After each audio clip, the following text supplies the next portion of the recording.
I'm Kurt Stiefvater. We're combining the 2012 corn crop about 5 miles east of Salem, South Dakota. We're having a pretty nice dry harvest here.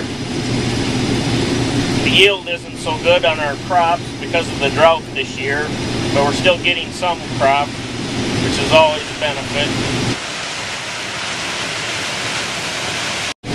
Corn uses, I use my corn for feeding my livestock. I have a cow-calf operation, and my corn also goes to an ethanol plant for fuel use.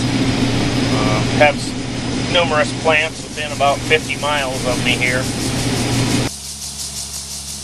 And then also the leftover corn stover, my cows will graze that throughout the winter time here and pick up the loose corn that may fall off or just eating stalks.